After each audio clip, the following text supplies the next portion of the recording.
Welcome to கண்ணாடி part by அரசன் soaps மற்றும் ஸ்ரீகுமரன் தங்க மாளிகை. கோவில்பட்டி பகுதியை சேர்ந்த மல்லிகா தேவி கருப்புசாமி அப்படிங்கிறவரை காதலிச்சு கல்யாணம் பண்ணிக்கிற ஆசையோடு இருந்திருக்காங்க. ஆனால் இந்த பையன் உனக்கு பொருத்தமா இல்லை, நீ கல்யாணம் பண்ணிக்காதேன்னு மல்லிகா தேவியோட அப்பா எதிர்ப்பு தெரிவிச்சிருக்காரு. அப்பாவோட எதிர்ப்பையும் மீறி மல்லிகா தேவி ஓடி போய் கருப்புசாமியை கல்யாணம் பண்ணிக்கிறாங்க. ஆனால் மல்லிகா தேவி நினைச்ச வாழ்க்கை அவங்களுக்கு அமைஞ்சுதா? போலீசாருடன் கடும் வாக்குவாதம் செய்து கொண்டிருந்தார்கள் அங்கு கூடியிருந்த பொதுமக்கள். கோவில்பட்டியில் இருக்கும் அரசு தலைமை மருத்துவமனை முன்புதான் இந்த கூட்டம். உடலை வாங்கிச் செல்ல முடியாது என திட்டவட்டமாக சொல்லிவிட்டனர். இத்தனை போராட்டமும் இறந்து போன ஒரு பெண்ணுக்காக, அவளுக்கு நீதி வேண்டும் என்றார்கள் அவர்கள். இப்போ கடைசியாக கூட அவங்க அண்ணன் வெளிநாடு போகையில் என்றைக்குமே அவட்ட அப்படி பேசி அழுதுருக்க மாட்டான். இறக்கப்பட்டு வெளிநாடு போகையில், பாப்பா கஷ்டப்பட்டாலும் சண்டை போட்டாலும் சத்தம் போடாமல் நீ இருந்துக்கோடா, புரியுதாடா மல்லி, அண்ணன் சொல்கிறது கேட்குதாடான்னு சொல்லி கண் கலங்கிட்டு போனான். இவன் சாகறதுக்காகத்தான் அவன் கண் கலங்கினான்னு அந்த கடவுளுக்கு தான் தெரியும். மல்லிகா தனது அண்ணனின் வேண்டுகோளை நிறைவேற்ற நினைத்து இறந்து போனாரா அல்லது அடித்து கொலை செய்யப்பட்டாரா? அவர் இறப்பில் ஏராளமான மர்மங்கள் புதைந்து கிடக்கின்றன. தூத்துக்குடி மாவட்டம் கஞ்சம்பட்டியைச் சேர்ந்த மல்லிகா பக்கத்து ஊரான தோட்டிலோவன்பட்டியைச் சேர்ந்த கருப்பசாமியை கடந்த 2013ஆம் ஆண்டு திருமணம் செய்து கொண்டார். கருப்பசாமி கட்டட வேலைக்கு சென்றபோது மல்லிகா நர்சிங் படிக்க சென்று கொண்டிருந்தார். இருவருக்கும் காதல் அரும்பிய நிலையில் கருப்பசாமியை திருமணம் செய்வதில் அவர் உறுதியாக இருந்தார். ஆனால் மல்லிகாவின் தாயாரும் அவரது உறவினர்களும் கருப்பசாமி உனக்கு பொருத்தமான ஆள் இல்லை என கடுமையாக எதிர்த்தனர். +2 முடிச்சு பாலிடெக்னிக் படிச்சுட்டு இருக்கையில் தான் விரும்பியிருக்கா. விரும்பி எங்களுக்கு தெரிய வந்தது அவள் விரும்பினது எங்களுக்கு தெரியாது. அவள் வீட்டுக்கு எங்கள் வீட்டில் பொண்ணு கேட்டாங்க. அவள் அப்பா அத்தை எல்லோரும் வந்தாங்க. அந்த பிள்ளை படிச்சுக்கிட்டு இருக்கு, படிப்பு எல்லாம் முடிக்கட்டும், இப்போ எங்களுக்கு விருப்பம் இல்லைன்னு சொன்னோம். அன்னைக்கே சாயந்தரம் ஒரு 5 மணிக்கு எங்கிட்ட பேசி நாங்கள் கொடுக்க மாட்டேன்னு சொன்ன உடனே அந்த பிள்ளைய மனசை மாற்றி அந்த பிள்ளைய கூட்டிகிட்டு போயிட்டுருக்காங்க. நாங்கள் பேச்சு நடந்துக்கிட்டு இருக்க கூட்டிகிட்டு போகிறது எங்களுக்கே தெரியாது. மல்லிகாவின் தந்தை சிறு வயதிலேயே இறந்து விட்டிருந்ததால் தந்தை அன்பு கிடைக்காமல் ஏங்கிப் போயிருந்தார் மல்லிகா. ஒரு கணவனாக மட்டுமல்லாமல் ஒரு தகப்பனின் அன்பையும் உனக்கு தருவேன் என கருப்பசாமி உறுதியளித்திருந்தார். இதனால் உறவினர்கள் உரைத்தது எதுவும் மல்லிகாவின் காதில் விழவே இல்லை. மல்லிகா தனது விருப்பப்படி கருப்பசாமியை திருமணம் செய்து கொண்டார். இதையடுத்து தங்கள் பேச்சினை கேட்காத மல்லிகா செத்துப்போய்விட்டாள் என அவரை ஒரே அடியாக தலைமூழ்கிவிட்டனர் மல்லிகாவின் உறவினர்கள். ஒரு பிள்ளை செத்துட்டான்னு வச்சுக்கொண்டு நாங்கள் வந்துட்டோம். ஒரு பிள்ளை தலைமொழிகிறோன்ட்டு பேசிட்டு வந்துட்டோம். வந்த பிறகு அந்த பிள்ளைக்கு அங்கே உள்ள பஞ்சாயத்து தலைவர் தங்கவேலு, மாப்பிள்ளை பிள்ளையை கல்யாணம் அவங்களுக்கு நம்ம கல்யாணம் முடிச்சு வச்சுருவோம், ஒரு கோயிலில் இதெல்லாம் வச்சு முடிச்சு வச்சுருவோம்னா. எனக்கு தெரியாது, நாங்கள் வரமாட்டோம். ஒரு பிள்ளை எங்களுக்கு எங்கள் சொன்னபடி கேட்காம போயிட்டா அப்படிங்கிற இதோடு நான் முடிச்சிட்டேன். மல்லிகா கவலைப்படவில்லை. தனக்கு ஆதரவாக தனது கணவர் இருக்கிறார், கணவரின் பெற்றோர் இருக்கின்றனர், போதா குறைக்கு கணவரின் சகோதரியும் இருக்கிறார் என வாழ்க்கையை தொடங்கினார். ஆனால் வாழ்க்கை அவர் நினைத்தது போல் அமையவில்லை என்பது மட்டுமல்ல, அவரது முடிவு அவரது உயிருக்கே உலை வைத்து விட்டது. கணவர் வீட்டில் அவர் வாழ்ந்த அத்தனை நாட்களும் நரகம்தான். ஒருவர் மாற்றி ஒருவர் என மாறி மாறி கணவர் வீட்டாரால் துன்புறுத்தப்பட்டதாக கூறுகின்றனர் மல்லிகாவின் உறவினர்கள். 2 வாரத்துக்கு ஒரு அடி வாங்கிட்டே தான் கிடந்திருக்காயா. நாங்கள் ஓடி போனதுனால அவளை கொஞ்சம் நாங்கள் இது பண்ணாமல் விட்டுட்டோம். அவள் நீ தேடிக்கிட்டு தானடா, கொஞ்சம் அனுசரித்து போடா, குடும்பம்னா அப்படித்தானேடா இருக்கும்னே நான் சொன்னையா. மல்லிகா வீட்டை விட்டு ஓடிப்போய் திருமணம் செய்து கொண்டாலும் அவர் கருவுற்ற உடனேயே காட்சிகள் மாறத் தொடங்கின. மல்லிகாவின் தாய் ஜெபமாலை நடந்த சம்பவங்களை மறந்துவிட்டு தாயுள்ளத்துடன் மகளை அரவணைக்க துடித்தார். மற்ற பெண் பிள்ளைகளைப் போல என் மகளுக்கும் சீர் செய்ய வேண்டும், வளைகாப்பு நடத்திட வேண்டும் என ஆசைப்பட்டார். இதனால் மல்லிகா முதல் பிள்ளையை பெற்றெடுக்க பிறந்த வீட்டுக்கு வந்தார். அதான் சில ஊருக்குள்ளே சொல்கிறாங்கல்ல, எப்படி ஒரு பிள்ளை ஓடிட்டா அப்படியே விட்டுற முடியுமா? பிள்ளை குட்டி ஆயிடுச்சுன்னா அதுக்கு செய்ய வேண்டிய சாத்திரங்கள் செய்யணும், அதெல்லாம் அதை நீங்கள் தான் செய்யணும் அப்படின்னாங்க. அந்த இது சரின்ட்டு அப்போ தான் எங்கள் அக்கா வந்து என்னடா இப்படி இருக்க செய்யும்டா, என்னடா இப்போ போயிட்டா இந்த மாதிரி நம்ம இப்படி தான் இருந்தால் எப்படிரா, அவளுக்கு வளகாப்பு நல்லது உள்ளது செய்யணும்டா அப்படின்னா. அதுக்கு பிறகு தான் எப்படியும் செய்யுங்க. அவர் பிறந்த வீட்டுக்கு வந்த பின்னர்தான் இது நாள் வரை அவர் எத்தனை கொடுமைகளை அனுபவித்து வந்தார் என்பது வெளிச்சத்துக்கு வந்தது. யார் சொல்லியதையும் கேட்காமல் சென்று விட்டோமே என நினைத்து அத்தனை துயரங்களையும் தனக்குள் புதைத்து கொண்டார் மல்லிகா.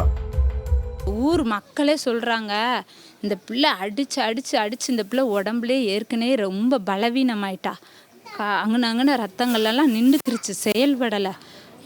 இப்போ சாகாமல் அவள் உயிரோடு இருந்திருந்தாலுமே அவள் ரொம்ப நாளைக்கு இருக்க மாட்டான் தான் அவங்க ஊருக்காரங்க சொல்கிறாங்க. அப்படி ஒரு அடி அடிப்பாங்களாம்.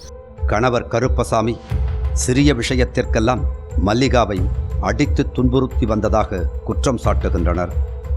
கணவரின் அடி உதை தாங்காமல் மல்லிகா அடிக்கடி தாய் வீட்டுக்கு வர ஆரம்பித்தார். அந்த பிள்ளை வரும், வந்து 2 நாள் இருக்கும், பெருசங்காரம் வருவான், வந்து வண்டி அங்கே அங்கிட்ட இடவை தள்ளி நிப்பாட்டிட்டு வந்து நீ வீட்டுக்கு வா, வீட்டுக்கு வர என்ன இங்கே இருக்க, வீட்டுக்கு வா அப்படி கூப்பிடுவோம். அந்த பிள்ளை சரி நம்ம வாக்கப்பட்டுட்டோம் பெருசும் கூப்பிட்றான்ட்டு போயிடும். கருப்பசாமி மட்டுமல்லாமல் அவரது தந்தை ராஜேந்திரனும் மல்லிகாவை அடித்து வந்ததாக கூறுகிறார்கள். ராஜேந்திரன் மல்லிகாவை எப்போதும் கம்பால் அடித்து உதைப்பதை வழக்கமாக கொண்டிருந்ததாக கூறுகிறார்கள். மாமியார் வள்ளியும் நாத்தனார் மாரியம்மாளும் ஒண்ணுமில்லாமல் வந்தவள் என கொடுமைப்படுத்த தொடங்கியிருந்தனர். இது தொடர்பாக சாத்தூர் போலீசில் ஒருமுறை புகாரும் அளிக்கப்பட்டது. மல்லிகா கருப்பசாமியுடன் வாழமாட்டாள் என மல்லிகாவின் உறவினர்கள் வலியுறுத்திய நிலையில் போலீசார் சமாதானம் செய்து வைத்திருக்கின்றனர். அதுக்கடுத்து அவங்க மாமனார் அடிக்க ஒரு தடவை வீட்டில் சண்டை வந்திருக்கு. பெருசாக முன்னாடி சண்டை வந்திருக்கு. அப்போல இவர் அடிச்சிருக்காங்க. அடிக்கவுமே போய் போலீஸ் ஸ்டேஷனில் போய் கேஸ் கொடுத்தா. அப்போ அதுக்கடுத்து 2வது பிள்ளை மாசமாக இருக்கையில் போனான். போய் மகளிர் போலீஸில் சாத்தூரில் போய் கொடுத்தது கூட அவள் மாமியாரையும் மாமனாரையும் அடித்து தான் எச்சரித்து தான் அனுப்பிவிட்டாங்க.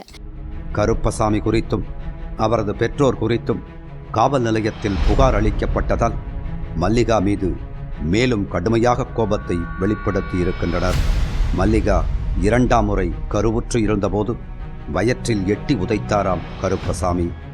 இதில் கருவிலேயே அழிந்து போனது அந்த குழந்தை. எல்லாருமே இருக்கும்போது தான் அவன் அடித்து எத்தி தள்ளியிருக்கான். தள்ளவுமே எல்லாரும் நீ பின்னாடி நீ போக வேண்டாம் அப்படி இப்படின்னு ரொம்ப பிடிச்சி வச்சுருந்தாங்க. அப்போ அவள் இருந்துக்கிட்டு நான் பிள்ளையும் கூட அந்த நேரத்தில் அந்த பிள்ளை இறந்து போச்சு. அந்த 2வது பிள்ளை இறந்து போச்சு.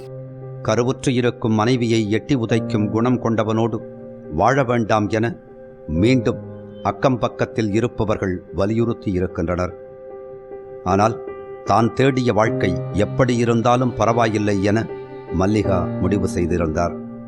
நல்ல புருஷன்னு தேடிப்போனா இப்போ வாழாவெட்டியா திரும்பி வந்திருக்கா என அதே ஊரில் பேசுவதற்கும் சிலர் இருந்தார்கள். அவர்களின் அவச்சொல்லை தாங்கிக் கொள்ள முடியாது என மல்லிகா எப்போதும் சொல்லி வந்தார். எங்கள் அக்கா மூத்தவ செல்வராணியும் வச்சுக்கிட்டு கூட்டிகிட்டு போனேன். போயிட்டு நாங்கள் போய் அந்த பிள்ளைய கையை பிடிச்சி இழுத்தோம். வந்துடுறோம், இந்த குடும்பம் சரியில்லை, இந்த குடும்பத்தில் இருந்துக்கிற வாழ முடியாது, இப்படி தான் இருக்கும், பின்னாடி ரொம்ப கஷ்டப்படுவோமோ, அந்த குடும்பம் வேண்டாம் அப்படி சொன்னோம். ஆனால் அது ஒரே இதாக கேட்கல. இதோட போதும் அனுப்ப வேண்டான்னு எல்லாருமே சொன்னோம். இத்தனை பேர் இருக்கத்தக்கனே அவள் வாரையா வல்லையா எங்கள் கூடன்னு சொல்லி அடிக்க போனான் புருஷன். போகாத, இவன் ஆள் இருக்கையில் அடிக்க, நீ போனால் உன்னை ஏதாவது செஞ்சிருவோம், போகாதன்னு நாங்கள் அப்போவே சொன்னோம். எங்கள் பேச்சு அப்பையும் கேட்கல. இதற்கிடையே 2 பெண் பிள்ளைகளை மல்லிகா பெற்றெடுத்த பின்னர் 4ஆவதாக கருவுற்றிருந்தார். இம்முறை ஆண் குழந்தையைத்தான் பெற்றுத்தர வேண்டும் என வலியுறுத்தினார் கருப்பசாமி. 3ஆவதும் பொம்பளை பிள்ளை, 4ஆவதும் மாசமாக இருந்தா. இந்த குழந்தை நீ பொம்பளை பிள்ளைய பெத்தேன்னா நீ அப்படியே ஆஸ்பத்திரியில் இருந்து எனத்தையும் வாங்கி குடிச்சு செத்துரு. ஆம்பளை பிள்ளை பெற்று கொடுத்தானா தான் நீ என் வீட்டு கடவுளுடைய தீர்ப்பு சார், ஆனா பொண்ணாங்கன்னு கொடுக்கறது. நீ ஆம்பளை பிள்ளை பெத்தானா தான் நீ என் வீட்டுக்கு வரணும், இல்லைன்னா வரக்கூடாதுன்னு. பொருத்தம் இல்லாத ஒரு ஜோடி சேரும்போது ஒருத்தங்களுக்கு தாழ்வு மனப்பான்மை ஏற்படுறது சகஜம்தான். சில பேரோட மனசுல இந்த தாழ்வு மனப்பான்மை சந்தேகமாக மாறுது. அதே மாதிரி தான் கருப்புசாமி மல்லிகா தேவியை ரொம்ப சந்தேகப்பட்டிருக்காரு. இந்த சந்தேகத்தோட வெளிப்பாடா அவர் செஞ்ச காரியங்கள் உண்மையிலே பதற வைக்குது. மல்லிகா தேவியோட அழகை குறைக்கணுங்கிறதுக்காக அவங்கள மொட்டை அடிச்சிருக்காங்க, அணு அணுவா சித்திரவதை செஞ்சிருக்காங்க. மல்லிகாவுக்கு 4ஆவதாக ஆண் பிள்ளைதான் பிறக்க வேண்டும் என ஒட்டுமொத்த ஊராரும் தேவாலயம் சென்று சிறப்பு பிரார்த்தனை செய்திருக்கிறார்கள். கடைசியில் 4ஆவது குழந்தையை மல்லிகா ஆண் குழந்தையாகவே பெற்றெடுத்தார். அந்த 4ஆவது பையனை பெற்று எடுக்கங்குள்ளையும் சார், அந்த பிள்ளைக்கு பல்ஸ் கம்மியாயிடுச்சு, ரத்தம் இல்லை, இந்த பிள்ளையை பெத்த நீ செத்து போயிடுவேனே டாக்டர் கையை விரிச்சிட்டாங்க. அவளுக்கு டெலிவரி பார்க்க போகிறாங்க. இங்கே ஊரே சேர்ந்து எல்லா சர்ச்சிலையும் சேர்ந்து அவளுக்காக ப்ரேயர் பண்ணாங்க. கடைசீட்டில் கிறிஸ்மஸ் அன்னைக்கு அந்த பையனை பொத்து எடுத்தா. இனியாவது மல்லிகாவின் வாழ்க்கையில் வசந்தம் வீசும் என குழந்தையுடன் புகுந்த வீட்டுக்கு அனுப்பி வைத்திருக்கிறார்கள். ஆனால் அதற்கு நேர்மாறாக எல்லாம் நடைபெற்றது. அழகாக சிவப்பாக இருக்கும் மல்லிகா வேறு யாருடனாவது தொடர்பு வைத்துக் கொள்வாள் என சந்தேகப்படத் தொடங்கினார் கருப்பசாமி. ஆம்பளை பையன் இந்த பிள்ளைய எங்கேன்னு தான் சார் இருப்பான், அதை நினச்சினாலும் அந்த பிள்ளையை சந்தேகப்படாமல் வச்சுருந்துருக்கணும். சந்தேகப்பட்டு அந்த பிள்ளையை அடித்து கொன்னுட்டாங்க. அவனுக்கு என்ன ஒரு சந்தேகம், நம்ம இப்படி இருக்கோம், இவ இவ்வளோ அழகாக இருக்கா, அப்போ இவ ஏதோ தப்பு பண்ணுறானே, அவன் அந்த பிள்ளையை நினச்சிட்டே இருந்திருக்கான். மற்றவர் கண்களுக்கு மல்லிகா அழகாக தெரியக்கூடாது என முடிவு செய்த கருப்பசாமி அதற்காக ஒரு திட்டத்தை வைத்திருந்தார். அதாவது மல்லிகாவுக்கு மொட்டையடித்து விடுவதை வழக்கமாக வைத்திருந்தாராம். அவங்க குலதெய்வ கோயில் ஈராட்சி பக்கம். நாங்களாம் சாதாரணமாக கோயிலுக்கு போனால் பூ முடி தான் கொடுப்போம்.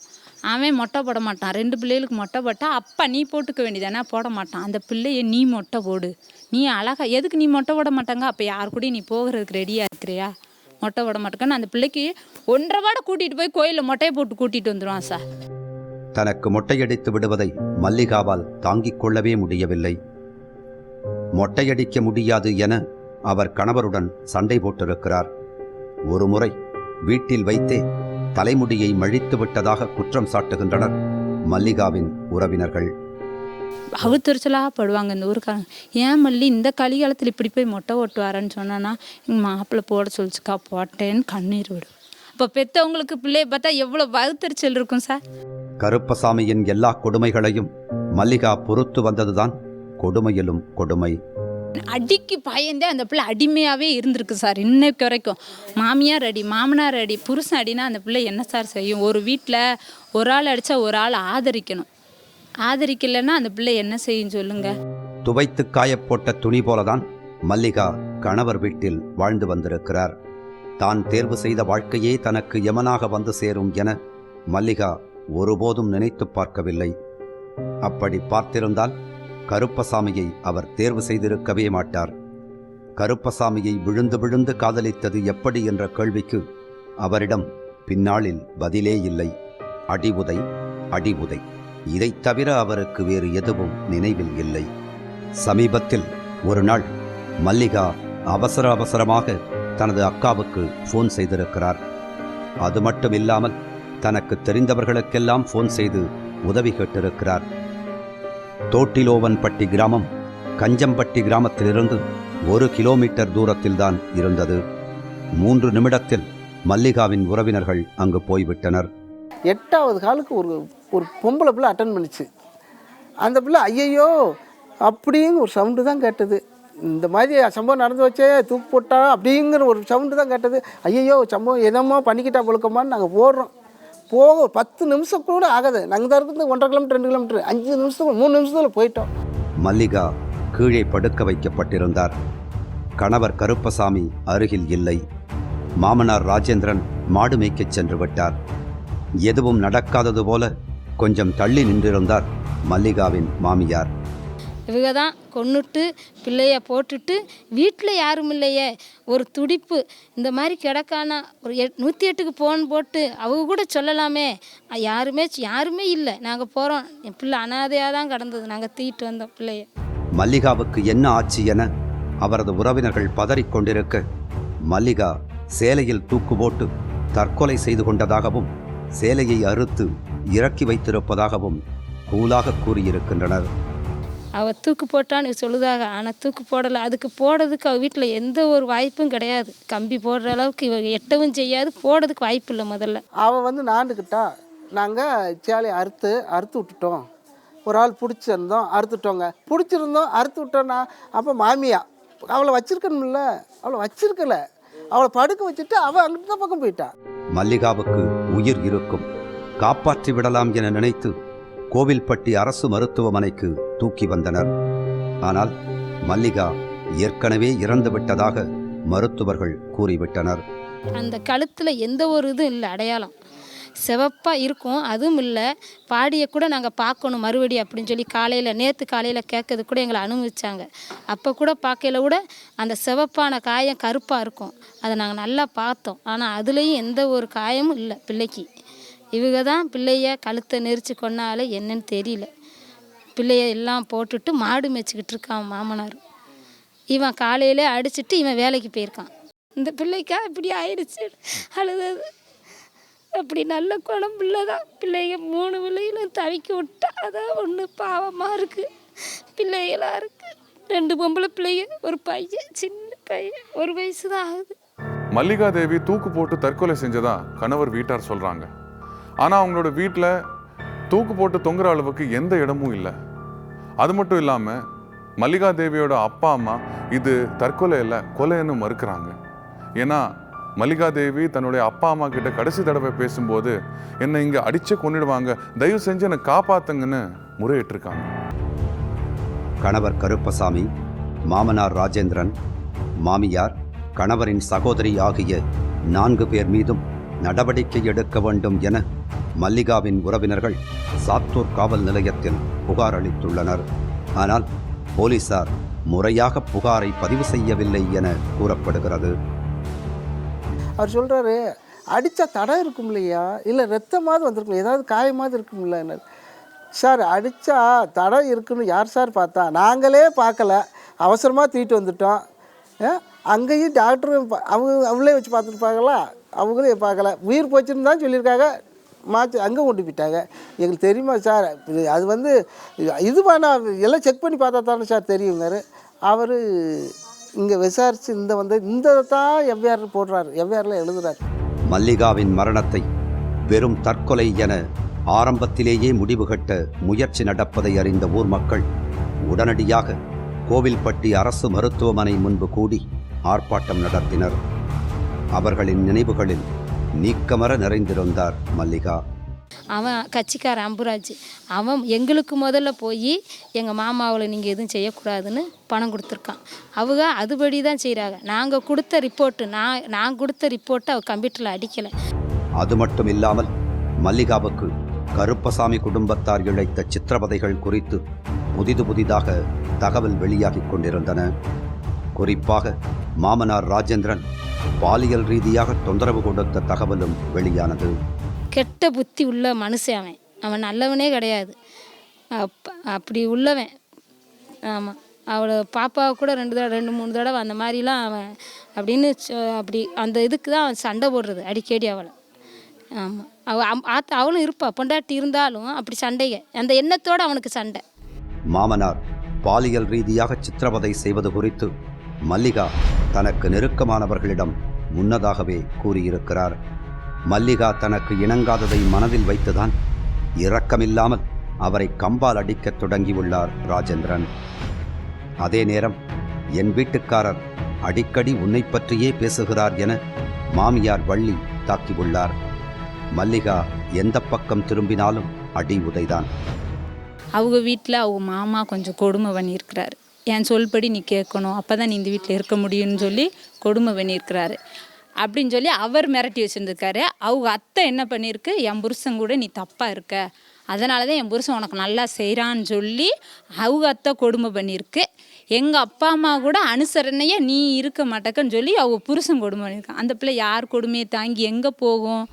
கோவில்பட்டி ஆர்டிஓ விஜயா தலையிட்ட பிறகே போராட்டத்தை முடிவுக்கு கொண்டு வந்தனர் ஊர் மக்கள். இந்த விவகாரத்தில் மல்லிகாவின் கணவர் கருப்பசாமி, மாமனார் ராஜேந்திரன், மாமியார் வள்ளி, நாத்தனார் மாரியம்மாள் ஆகியோரை போலீசார் கைது செய்துள்ளனர். இந்த மாதிரி செய்கிற குடும்பம் வந்து வெளியே இருக்கவே கூடாது. ஏன்னா இன்னி ஒரு பிள்ளை கூட அவங்க வீட்டில் வாழுது, அந்த பிள்ளைக்கு கூட இதே கதி கூட கிடைச்சாலும் கிடைக்கும். மல்லிகா தேவியோட மரணத்துக்கு அவங்களோட கணவர் வீட்டார் மட்டும் காரணம்னு சொல்லிட முடியாது. அதில் ஒரு பெரிய பங்கு மல்லிகா தேவியோட குடும்பத்தாருக்கும் இருக்கு. அவங்க ஓடி போய் கல்யாணம் பண்ணிக்கிட்டாங்க அப்படிங்கிற ஒரே காரணத்துக்காக அவங்கள சுத்தமாக கைவிடுறது எந்த விதத்தில் நியாயம்? தினமும் அவங்களுக்கு நடந்த கொடுமைகளை பற்றி யார்கிட்டையும் சொல்ல முடியாமல் அந்த மனவேதனையோடவே அவங்க இறந்து போயிருக்காங்க. எத்தனையோ பெண்கள் மல்லிகா தேவி அனுபவிச்சுட்டு இருந்த வலியை இன்னைக்கும் அனுபவிச்சுட்டு இருக்காங்க. பெற்றோர்கள் இவ்வளோ கடுமையாக இருக்கணுமா? மீண்டும் நாளை சந்திப்போம். இது கண்ணாடி பவர்ட் பை அரசன் சோப்ஸ் மற்றும் ஸ்ரீகுமரன் தங்க மாளிகை.